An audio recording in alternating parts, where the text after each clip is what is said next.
Hello, good evening. It's 5 p.m. Welcome to 505. Coming up in the next 1 hour, Attorney General files a fresh application at the Supreme Court seeking to keep former Maslok CEO Sedna Tamaklo in custody just hours after withdrawing a similar application at the Court of Appeal. Her release now hangs in the balance as the state presses ahead with its challenge. The administrative processes for it to be released. So we have done that and we are waiting.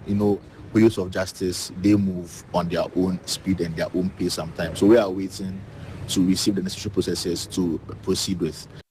But as that happens, the legal vacation saga continues as private citizen Elom Kwame Goni sues the Attorney General and Chief Justice at the Supreme Court, challenging why the Supreme Court and Court of Appeal suspend sitting for 2 months during the annual legal vacation. Meanwhile, Accra High Court has adjourned the case involving former Bafa Stock CEO Hanan Abdul Wahab Aludiba and his wife Faiza Saidu Wuni to August 17 after lawyers for both accused persons failed to appear in court. Also, tonight's government hits back at the Damus Resource Limited, insisting the company mined outside approved areas, engage in regulatory breaches, and has outstanding financial obligations. Meanwhile, Clash News have gathered that the site has been taken over by some Chinese nationals believed to be investors. Who authorized that?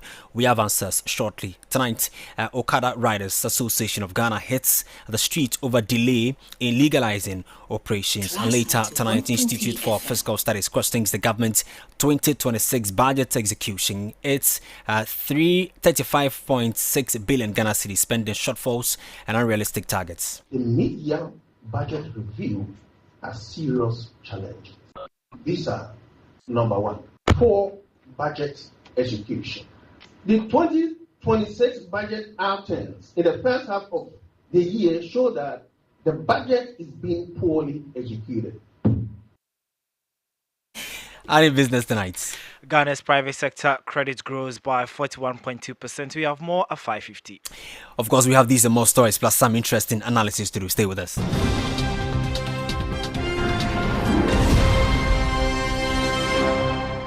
We're coming to you live from our studios here at digital address 0423598 North Laboni. Third Daddy Walk on Class 91.3 FM in Accra. We also live on Ho FM 92.5, Hills 91.7 at Daklo, both in the Volta region, Max Empire 96.9 at Bazwa in the Upper East region, Dagbon FM 102.5 in Tamale, Radio Power 96 in Spain. We're live on Facebook. Connect with us or join us with your thoughts, comments, and contributions with the hashtag 505, alternatively through our WhatsApp number 0500,000 202. My name is Kwame Okyere Jnr. It's time. It's 505. Welcome.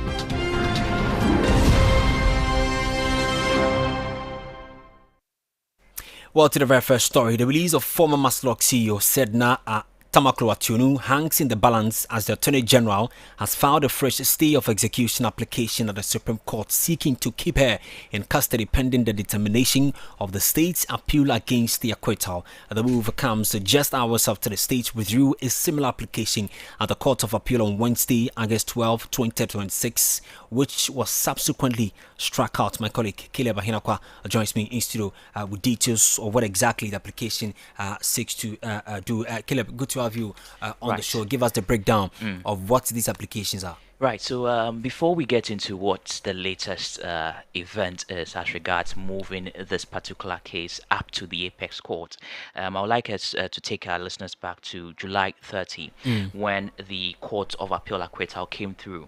So we do remember that on July 30, which is just this year, and the Maslok CEO, the former Maslok CEO, Sedna Christian Tamaklo, we had her case overturned, and it meant that her 10-year prison sentence on some 78 corruption-related charges had been removed.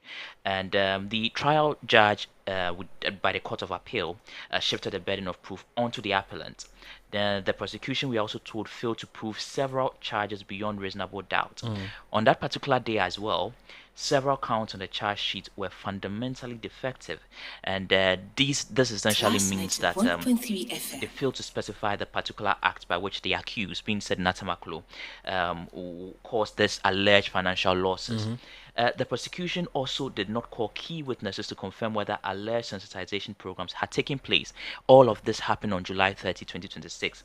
Again, finally, on July 30, 2026, the authenticity of a key acknowledgement letter was never properly established, and the appellant was improperly required to prove or disprove her own signature. Now we move away from July 30, 2026, and the case got much interesting. And in fact, on that particular day, okay, the Office of the Attorney General, that was led by Dr. Dominic Ayeni, did file a notice of appeal at the Supreme Court. And this happened on the same day of the acquittal, being July 30, 2026. And the grounds of the appeal, which was made clear by the the Minister for Justice and the Attorney General, was that the Court of Appeal's judgment is not supported by the evidence on record. Again, Dr. Dominic Ayeni was saying that the Court of Appeal erred in holding that the conviction was not supported by any evidence and that the judgment had occasioned a substantial miscarriage of justice. Dr. Dominic Ayeni also said that additional grounds may be filed upon receipt of the record. And the Attorney General stated that the state remains convinced that the High Court conviction had some merit. This was his defense as regards why he decided to appeal on that particular day. Now, there was a stay of execution strategy. Okay. Now, the Attorney General filed an application for a stay of execution, essentially meaning that they wanted to prevent Sedna Tamaklo from being released as they sought, the Supreme Court to consider their appeal.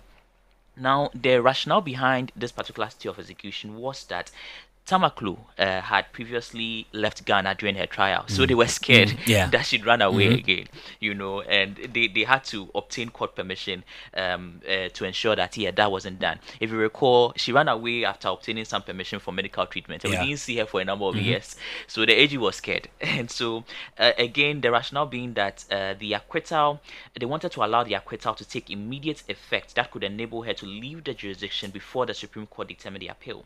The AG also argued that this constituted a special circumstance warranting a stay. This was the rationale.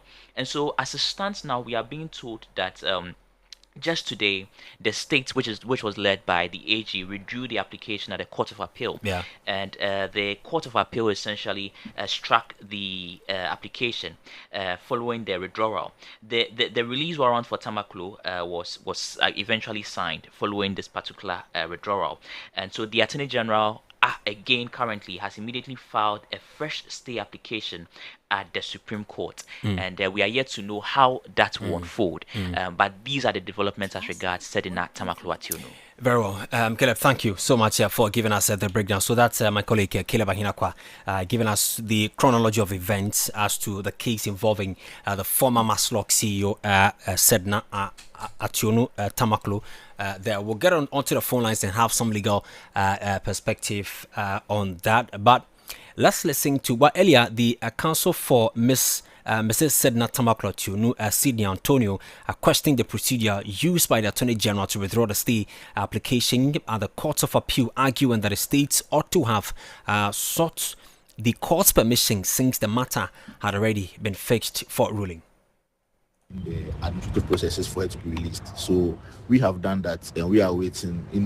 Wheels of justice, they move on their own speed and their own pace sometimes. So we are waiting to receive the necessary processes to proceed with her release. But we are working on it, and we are strongly believing that soon she'll be out with us. So have you had conference with her? Have you seen the counsel with her? No, we have not had conference with her. The situation in the prisons.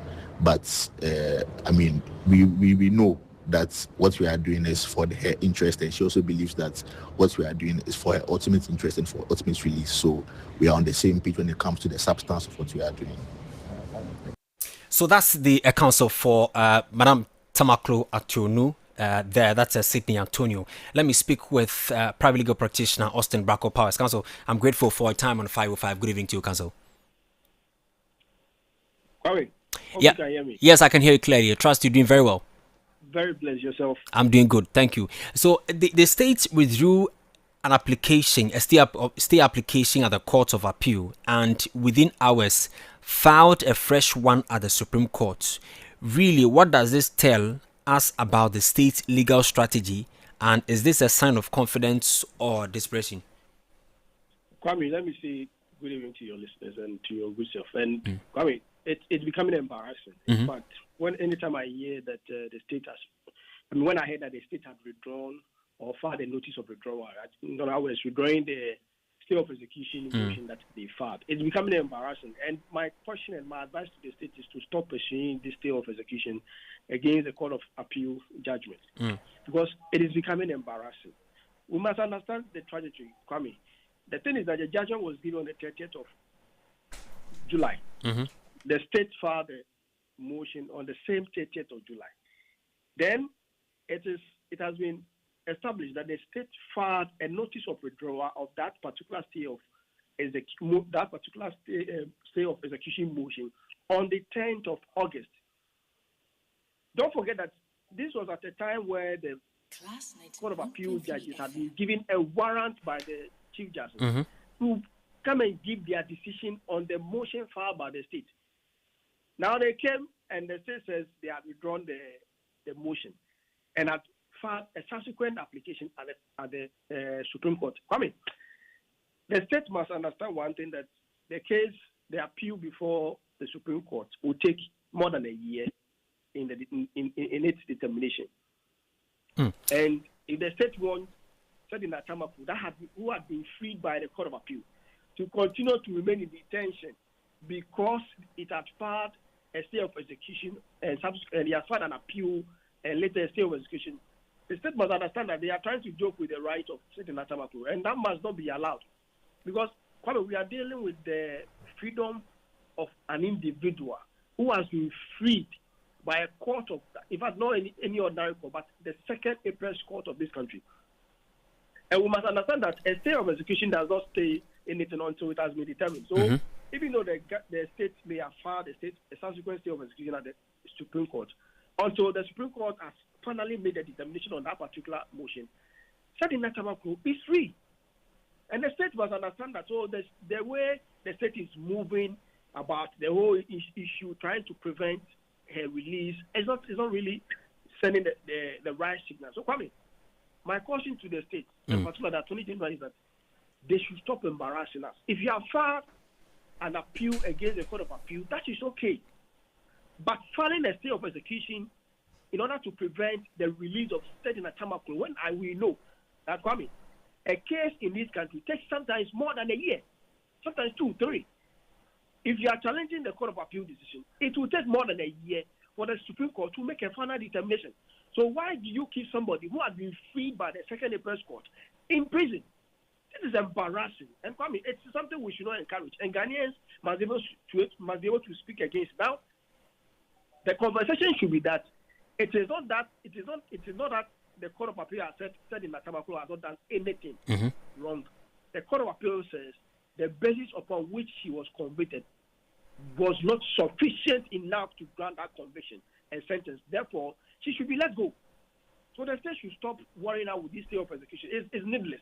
Because we are dealing with the fundamental right of somebody who has been freed by the second apex court. And you are saying that they should still keep her at Insawam prison so that the Supreme Court will have time to determine. And Kwame, mind you, the apex court, that's the Superior Court, are on leave. They are on legal vacation. Yeah. Supreme Court is on legal vacation. And Supreme Court may resume on the 1st of October. So the state is saying that they should keep her in prison until 1st of October. And it's not even a given that when the Supreme Court comes, that motion will be the first case the Supreme Court will determine.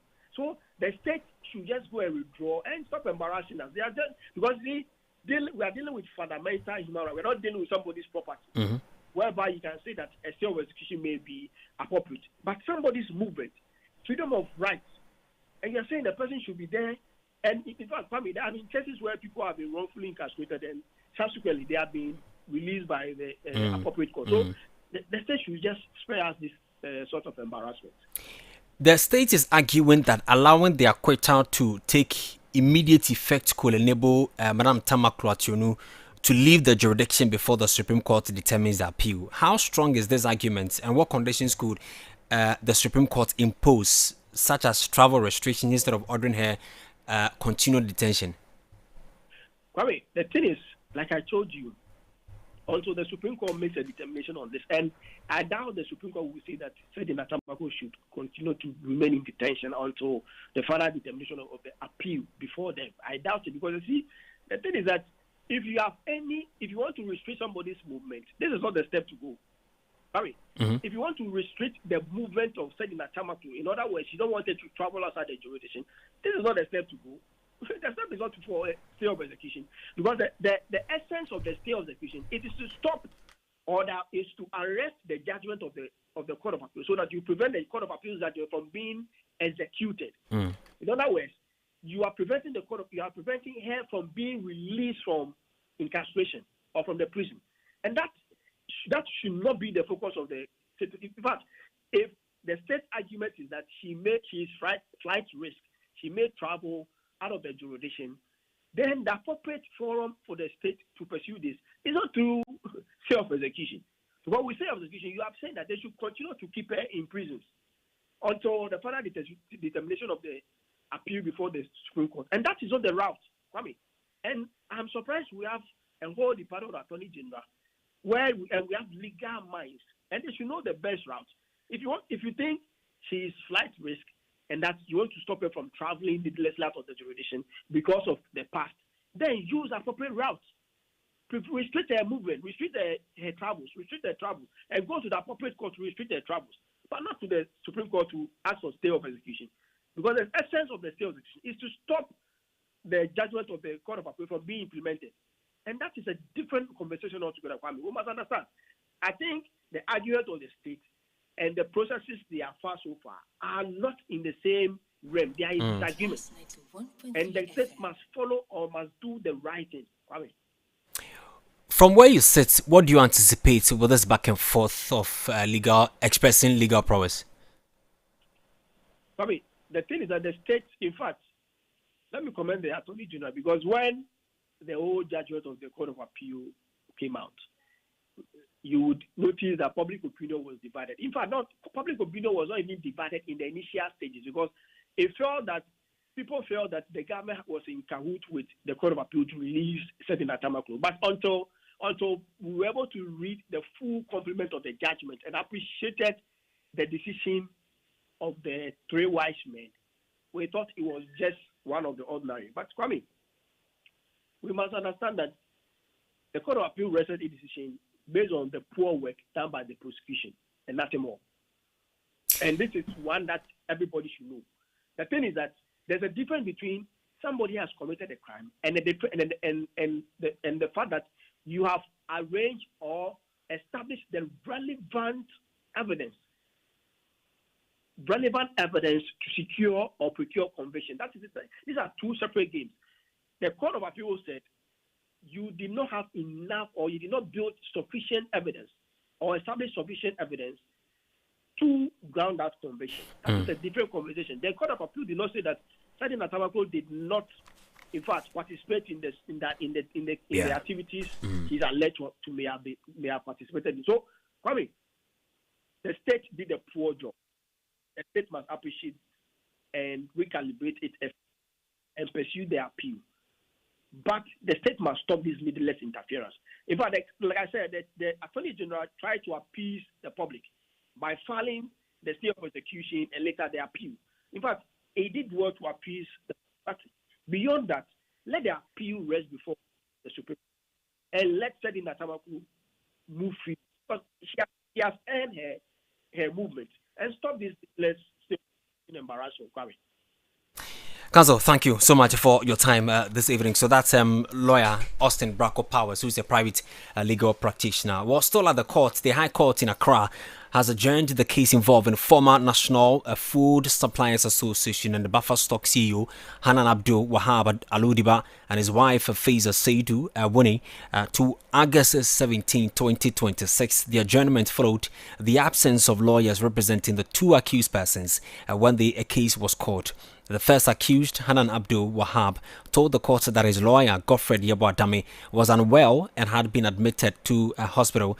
Abba Brew, our court correspondent, joins us live. Unfortunately, I'm unable to connect to her at the courts. We'll try to get her and get us more updates on what really transpired at the courts with regards to the Abdul Wahab Hanan's case and that of his wife. This is 505 on Class 91.3 FM in Accra, across the country and across the world on classfmline.com. Before I move on, let me share a statement from the Office of the Speaker of Parliament with you, because a Speaker has recalled Parliament, and due to a very critical issue, I'll share that statement with you. But let me speak with my colleague Mamiaba. Abba, good to have you on 505. What more can you tell us from the court? Lawyer, let me speak with Lawyer Aban, who is a private legal practitioner. Counsel, I'm grateful for your time on 505. Thank you. So this is what's happened at the courts. The former CEO for Buffer Stocks, lawyer, was unable to show up at the courts because the explanation he gave was that the lawyer is unwell. What more can be done as far as this case is concerned, especially while we know that lawyers are on legal vacation and that some courts are sitting? Thank you very much. Legal vacation, properly so called, is actually a law. It is not at the whims and caprices of the Chief Justice or any other person. Order 79 of CI 47 clearly states, Order 79, Rule 4, deals with legal vacation. It tells the periods where we will have legal vacation or where the court will have to be on legal vacation. It mentions the High Court, all right, but it doesn't refer any less to the High Court than it is to the Court of Appeal and Supreme Court. So they are all covered by that legal vacation provision. Okay? So for our purposes, let us just talk about the 1st of August to the 30th of September. That's what the law says. But the law subjects it to Order 79, Rule 1, Sub Rule 1. It says that the Chief Justice may ask a court to sit even during vacation as circumstances requires. Underlying that, as circumstances require. So what it means then is that the default rule, if I may put it that way, is that legal vacation is there, must be observed. But when circumstances require, the Chief Justice may appoint some courts to sit. So it means it has to be conditioned by circumstances which require that. And so over the years, at least I have been a lawyer for 20 years, over the years, it has crystallized by practice that when we have legal vacations, the courts only deal with interlocutory matters. And those interlocutory matters may be, for instance, injunction. So, for instance, if I have a parcel of land, we are in August, and I see that somebody is encroaching on that land and is making frenetic efforts to hastily put something on that land, I think prudence will dictate that I go to court. And when I go to court, I must find somebody to sit to.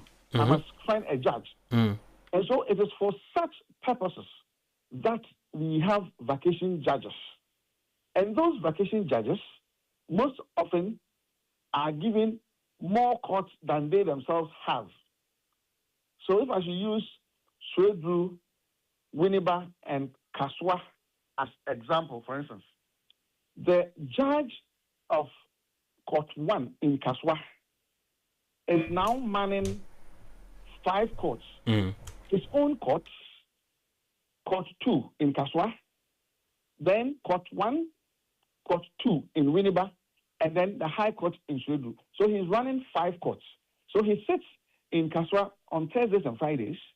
He sits at Winneba on Mondays. Then he sits at Swedru on Tuesdays and Wednesdays. Right? And he deals with interlocutory matters. Sometimes some of these interlocutory matters, if they are not such that something is immediately being done which needs to be stopped, for which reason a court may intervene, the court may even postpone or adjourn interlocutory matter even to October, so that the substantive judge who is seized with all the facts may even deal with them. So having said this, and having acknowledged that the Chief Justice has the power to let some courts sit, okay? Mm-hmm. It is that power which he has used in making some judges sit as vacation judges.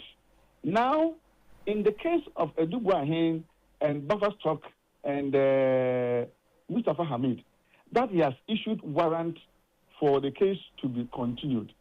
What are the circumstances that require that? What are the circumstances? And that is what will lead me to talk about the use of discretionary powers. You go to Article 296. It says that where in this Constitution discretionary power is given to any person to exercise, that imposes or implies a duty to be fair and candid, okay, without resentment by reason of political affiliation, color, sex, gender, whatever it is, right? So the question is, of the many cases that we have in the country, what are the special circumstances surrounding these highly political sensitive cases for him to issue the warrant for the court to set during vacation and deal with substantive matters? You see, Lord Hewitt said in the many years ago that in the application of justice or in the dispensation of justice, it must not only be done, but it must manifestly seem to be done. Meaning that the surrounding circumstances, okay, which may make people have doubts, should as much as possible be taken away. And so if we have many, many thousands of cases which are running in the various courts, but all those cases have stopped because of legal vacation, why would the Chief Justice select highly political or highly politically sensitive cases and say that those ones should go on? What at all would the state lose if they have to accommodate the rights which have been given to the courts and by extension to the lawyers to have holidays until they come back in October? You see, some of these things are what lead people to think that the judiciary is fast driving itself into the armpit of the executive. At a point in time, the former Chief Justice was labeled by some political watchers as woman organizer in the MPP. This, my friend, Chief Justice Bafuboni, should not create impressions which will lead people to describe him as a constituency organizer for the a constituency chairman for the NDC. He should not, because circumstances that should require, I don't think, is present in the current issues. Right? Okay. Those circumstances are not present. And so when you select these things, in the light of the fact that he was the biggest beneficiary in this whole episode of the removal of the former Chief Justice, because he became the Chief Justice, he must not create impressions where people will say that he is in bed with the government. That would be my advice to him. So he would do the honorable thing by allowing legal vacation to run its full course, and then they can resume. If the judge in October decides that he's even going to hear the case on day-to-day basis, I think he will have a justification for doing that. But this one is too brazen, too raw, too vulgar. The haste with which it's being done smacks too much of politically motivated decision than properly thought out administrative decision. So a private citizen is invoking the original jurisdiction of the Supreme Court under Articles 2 Clause 1 and 130 Clause 1, which talks about the original jurisdiction of the Supreme Court.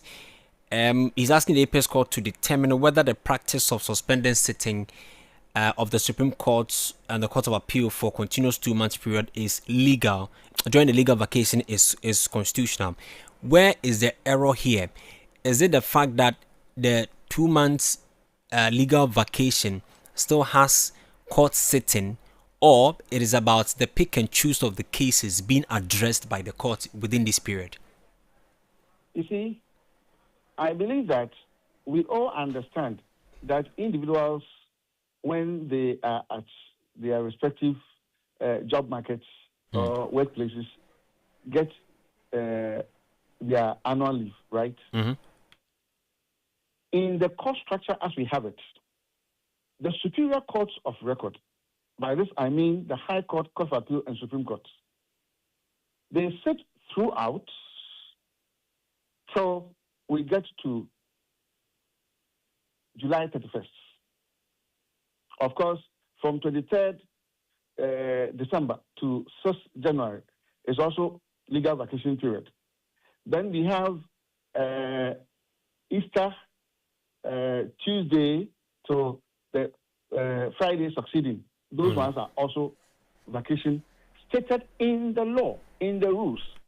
And now, if you go and say that the Supreme Court should make pronouncements, and God forbid, they go and say that it's unconstitutional, it means then that as we go along, individual judges in the high courts or in the superior courts will then have their leave, but the courts themselves may not go on vacation.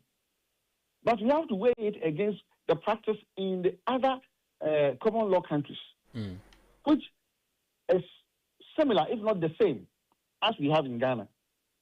What is the difference? And so if they go to the Supreme Court, and the Supreme Court should come to that decision, and then you have a case, for instance, before the Supreme Court, and they say that the panel is not going to be well constituted because one of the panel members is on leave, then you will see the kind of absurdity we have got to ourselves. Okay. Because at least we know that so long as court is in session, no judge goes on vacation.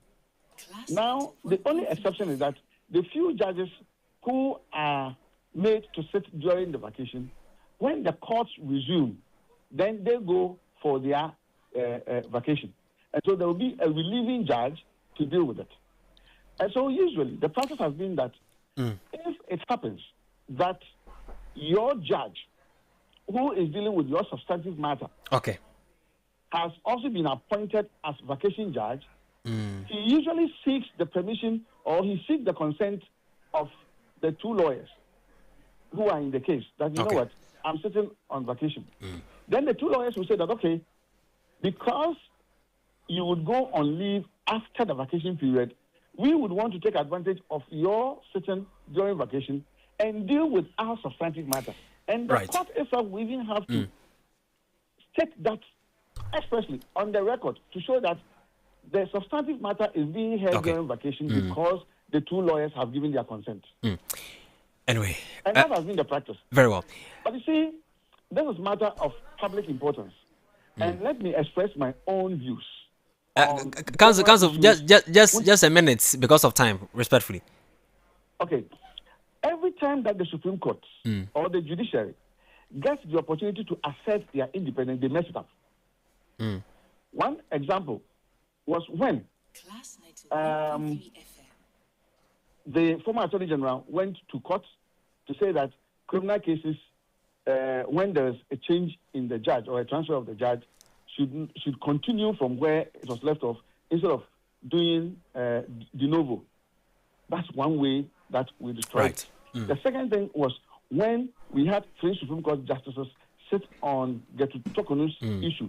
They could have said that the woman was not at fault anyway, yet they said, oh, she was at fault and she went. By and by, the Supreme Court or the judiciary is now being seen as an appendage to the executive. And as soon as it gets to that point, and Ghanaians get to that decision, we are doomed as a country. Very well. Counsel, let me thank you so much for your time this evening. So that's private legal practitioner, lawyer Alexander Aban there. This is 505 on Class 91.3. So just when my colleague Zita thought she would have some parliamentary break. Unfortunately, the speaker has called them back to work. Zita. KOJ, there's still a little break because the statement says for a 5-day sitting. Okay, so after that, there's still legal break. Tell us more from Parliament. So the Speaker and the Order 58 Clause 4 of the Standing Orders of Parliament has directed members of Parliament to return from recess for a 5-day sitting to transact urgent parliamentary businesses. So, KOJ, you remember that Parliament adjourned on July 31 after a very long sitting. Yeah. So the Speaker under the order of parliamentary standing orders, that's Order 58 Clause 4, has directed that members of Parliament will have to return. That's on the 24th of August to Friday 28th August 2026. So according to the notice, that's when members of Parliament are expected to be in Parliament for a 5-day sitting. It didn't state what exactly it was going to discuss. We've had a lot of people sharing on social media what they think it's likely because to people have talked about Mahama Yariga now being appointed as the Minister for Religious Chieftaincy and Religious Affairs. So we don't know. There are others also talking about the anti-gay bill. Exactly. Because it was supposed to be passed on that Friday when Parliament went on recess, according to the Speaker's promise. When he met with the chief imam. So with the assurance that he gave, a lot of people were expecting that Parliament would have passed that before rising and then going on recess. Now the statement is out that members of Parliament will have to recall to the chamber or Parliament from the 24th of August to the 28th of August. However, it did not state that these are the things, the number of bills to be passed or issues to be discussed. The reason they are sitting for the 5-day number, but he mentioned that they are urgent parliamentary businesses. So KOJ, this is just what is coming from the House of Parliament. Very well. Thank you. So that's my colleague Zita Okwan. But the government has defended its decision to uphold the revocation of Adamus Resources Limited's mining leases, citing alleged mining outside approved areas. Zita will give us details of what the minister's statement or the ministry statement is all about, and then we'll have a conversation on the phone. Zita, tell us more. Well, KOJ, the Lands and Natural Resources is clarifying reports and public speculation suggesting that the government of Ghana has revoked the mining leases of Adamus Resources Limited with the intention of selling the company or its assets to another investor. So the Ministry of Lands and Natural Resources says that it is categorically stating that the revocation of the mining leases is not a decision to sell Adamus Resources Limited or its mining assets. It says that the decision was taken following findings by the Minerals Commission of consequential breaches of Ghana's mining law, regulatory requirements, and financial obligations associated with the company's operation. It stated that the Minerals Commission, following its review of the company's operation, identified a number of breaches. That's one, mining outside approved and permitted areas. It says that the commission established that Adamus Resources Limited had conducted mining activities outside its designated and permitted areas without obtaining the required operating permits from the Chief Inspector of Mines. This constitutes a breach of the applicable mining regulations. It says that it failed to comply. It failed to comply with statutory and regulatory requirements. Says the commission further identified significant regulatory and operational breaches relating to the company's mining activities.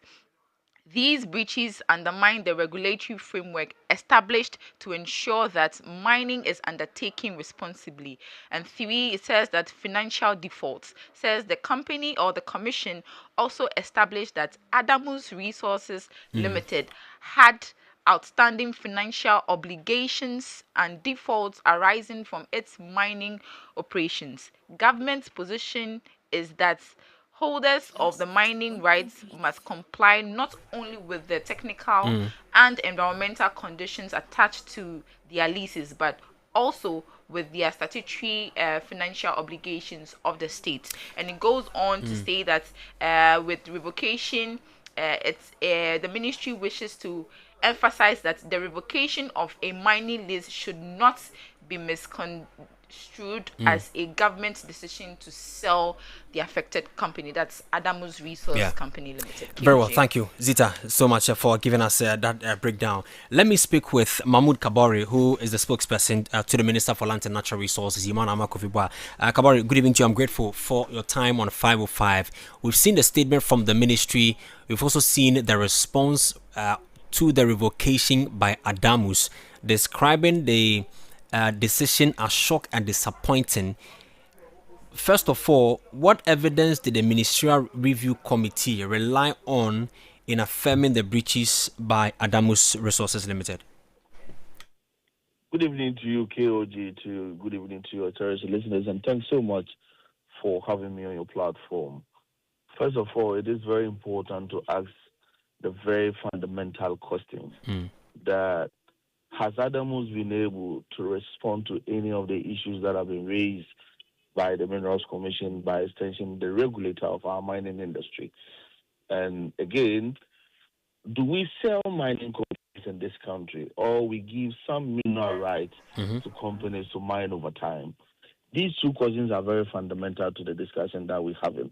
Of course, as to the evidences that have led us to this decision is actually found in the letter or the release that your colleagues have just read to your terrorist listeners.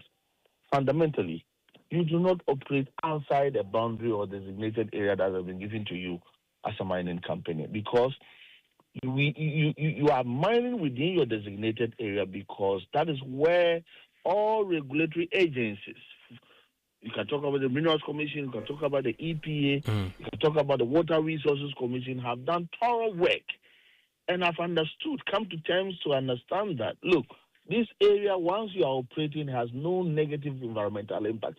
Once you go outside that boundary and all these checks, all these boxes are not ticked out of your own will, without any supervision, without any guidance, without any prior approval, then you are hurting the environment. You are raising issues of health. You are raising issues of safety. You are raising issues of regulation. Has Adamus been able to respond to some of these bare fact evidence? No. Secondly, has Adamus been able to respond to the issues of statutory and regulatory requirements?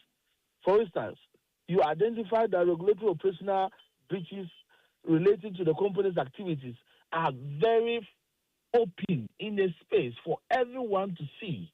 Have they been able to respond to it? No. Issues of financial defaulting. As a company, you have a responsibility and obligation to the state. Have Adamus been able to speak to those issues, those defaulting that the ministry through its agencies have raised? No. So we just brought this as a way of clarifying issues and to set the record straight and telling the Ghanaian people that, look, whatever government does is in the best interest of the people of Ghana. No mining company is bigger than the laws of our land, and that we will uphold the laws of our country and safeguard the resources so as to maximize its output in nation building. I see. So, but we've also picked information that some Chinese nationals believed to be investors have reportedly moved to into the Adamus Resources Limited mining concession at Saman in the Elembele district, barely 24 hours after the revocation. Is the ministry aware of this? Can you confirm this story to us? Some Chinese have moved to Adamus concession to do what? Based on what mandate? In giving a mining lease to a company, does it begin from the representative of that company moving to start site straightforward, or it must go through certain regulatory requirements and processes? We should not jump to listening to people who are putting any information out there. Recently, when the country decided not to move ahead with goldfields at Damai, we all saw the processes we went through for for EMP to become the next to take over? Have those processes been triggered? Have the government announced any successor as far as the operations there to safeguard jobs and to safeguard economic livelihood in that area? No. So those are just people trying to put anything out there. But I speak for the minister, and this statement comes from the ministry, and this is the clarity. Revocation is part of regulatory decisions. Once we weigh the amount of breaches, once we weigh the amount of your default, once we understand the magnitude of the offenses you have committed against the minerals laws of our country, revocation could be a resort. And exactly what the ministry, through its Minerals Commission, has done. Revocation is different from selling. Like I said, I asked the fundamental question initially. Do we sell mining companies in this country? Kabari, beyond the revocation of this mining license, what next on the part of the ministry? The minister has directed the Minerals Commission to oversee to the management of the mine, and make sure that no job is lost at the area, and also make sure that the economic climate of that area is even made better. That could mean so many things. The Minerals Commission in the coming days will have to bring a suggestion, a proposal to the minister. The commission is not in a position. The commission is in a position. This is our suggestion. Cabinet will have to look at it. Is it a good thing for the country? Cabinet will then take a decision. We have to resort to certain processes. We have to do that. And eventually, it will end up in Parliament. This is the people of Ghana's resources, the people of Ghana's assets. And no, we should not allow a single individual or a few individuals to take us for a ride. We must do all it takes, all we have to do to protect the assets of this country so that the people of Ghana indeed benefit from the resources that their lands are blessed with. We will not allow anybody hiding behind the veil of I am a Ghanaian. It is indigenization drive. I am this. No. We are not against foreigners investing in our mining industries. Neither are we over-pampering locals investing in our mining industries. We are building a mining industry that is robust, that is regulatory driven, that is guided by law. If you are ready to play by the rules of the game, the country is ready to live and work with you. Very well. If you are not ready, simple as that. Kabari, let me thank you for your time. I'm grateful for the clarity. I believe that we'll have a conversation subsequently if anything pop up. I'm grateful for your time. So that's Mahmoud Kabari, who is the spokesperson to the Minister for Land and Natural Resources, Emmanuel Amakofibwa.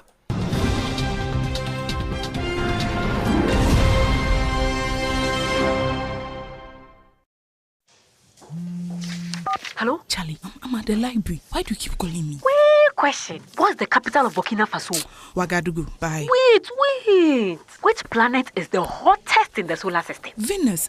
Charlie, why all these questions? See, I'm playing the MTN Swipe and Win promo. I might cash out some cool 1,000 Ghana cedis today. Hey! 1,000 cedis! Charlie, what's the next question? Join the MTN Swipe and Win promo today. Answer trivia, earn points, and stand a chance to win 1,000 Ghana cedis every day. Weekly cash of 1,000, 2,000, or 3,000 Ghana cedis. A brand new Hyundai Texan in the first 3 months, and the ultimate grand prize of 500,000 Ghana cedis. Recharge your account to qualify for the daily draws. To join, visit swipeandwinpromo.mtn.com.gh. Download the My MTN app or dial *5030#. This promo is regulated by the NLA on the Caritas Lottery platform. TNCs apply. MTN.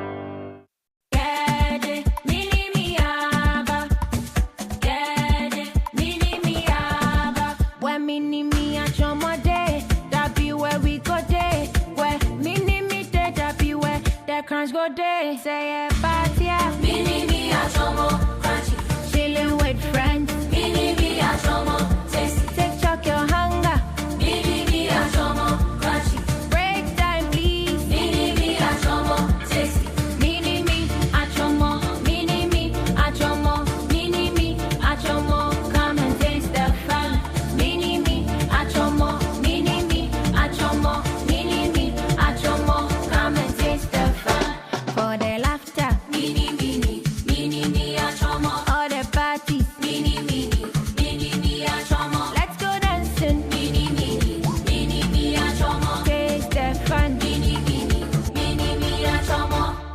This advert is FDA approved.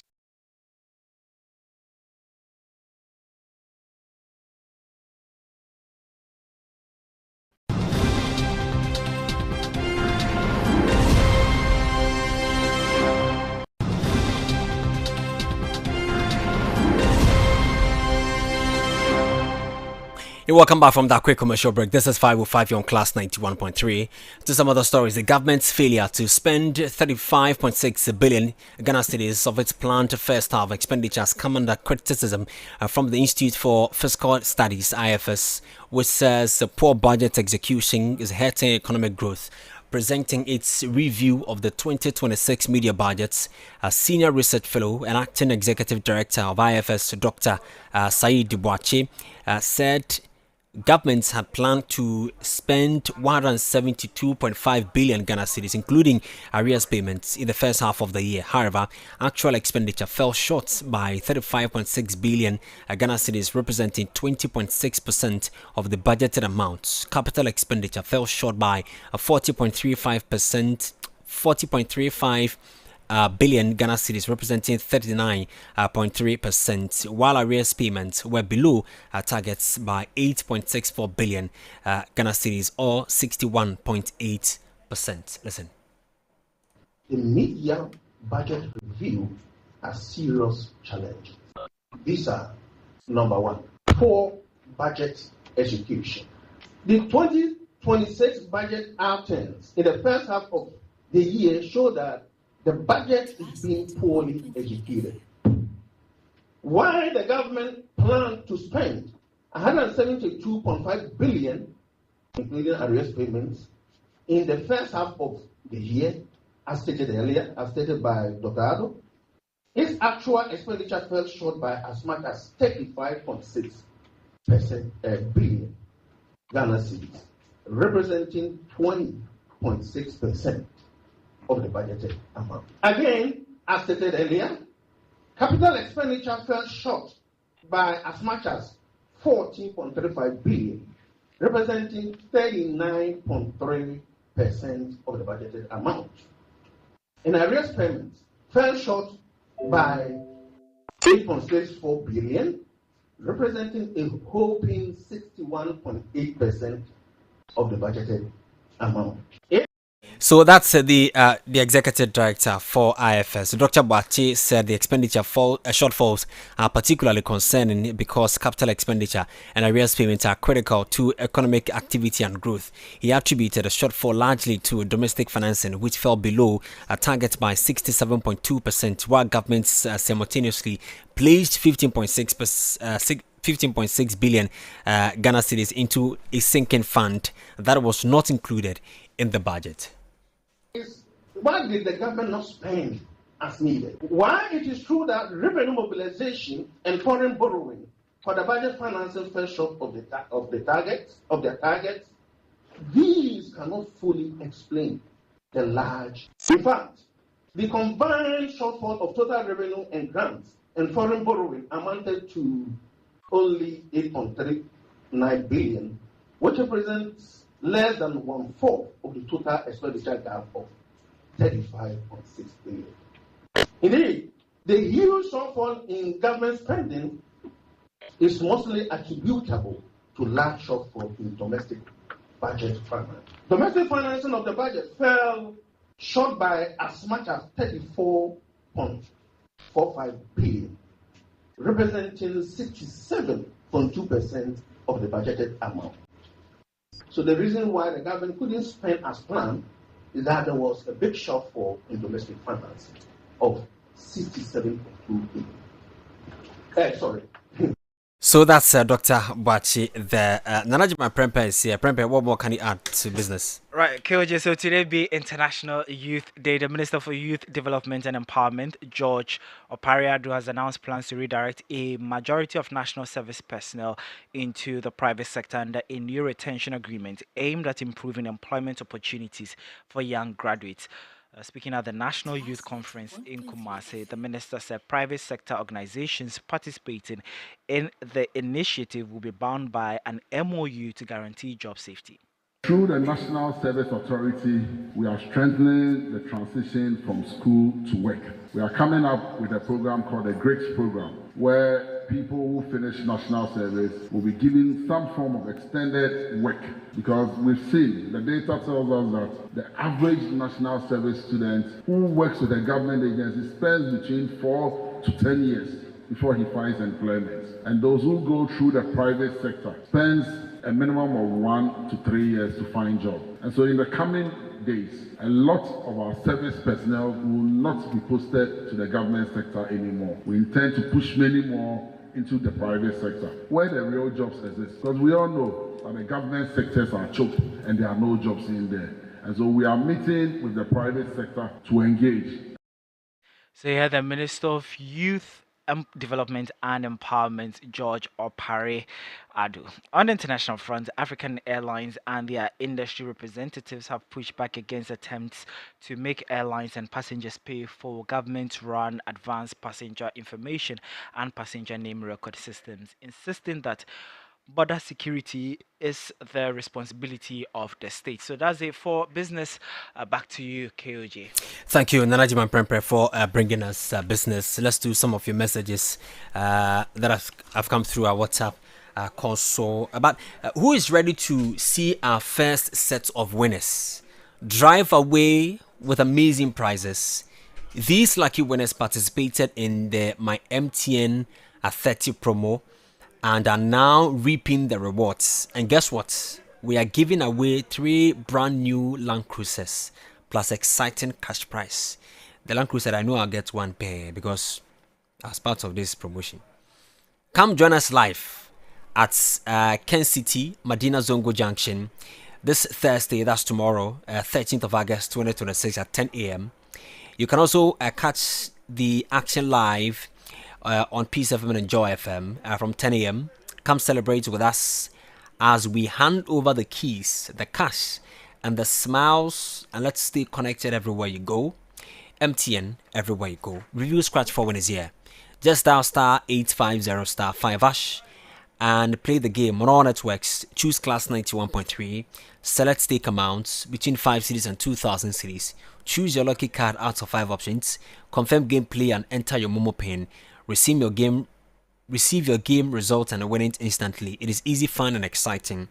Get ready to scratch, win, and live your best life with Review Scratch for Win up to 1 million Ghana cedis for grabs. Review Scratch for Win, Scratch a Kennedy Sikasi Bam. It is for persons 18 years and above and powered by Super Cash Games. Awulu Atito, GPRT, who says, KOJ, the days of MPP trying to bulldozer their way through our judicial system by filing frivolous and baseless application to their benefits is far gone. Simplicity, that's what he adds. That Francis in Accra says, hi KOJ, what is the lawyer saying? Are they not the same MPP guys and people say NDC has worked appeals court to free said Nam and say as a format, and now that AG is doing everything to keep her in jail, the same people are accusing the AG. Okay, can be good to hear your colleague who came to present the court issue. Okay. Very well, thank you for your message and accolades. This one says, Kwame, the appeals court's decision to strike out the stay of prosecution of former CEO of Maslock, Ted Natamaklo, is a misplaced priority and undermine judicial system in Ghana. Okay, thank you for a message as well. Okay, I guess I have to wrap up. That's all for 505 here on Class 91.3. I leave you in the hands of Mr. Mauto, who will drive you home safely. My name is Kwame Okyere Jnr. On behalf of my team, I'm grateful for accompanying the last 60 minutes. We'll do the same time tomorrow at 5 p.m. Good evening, good night.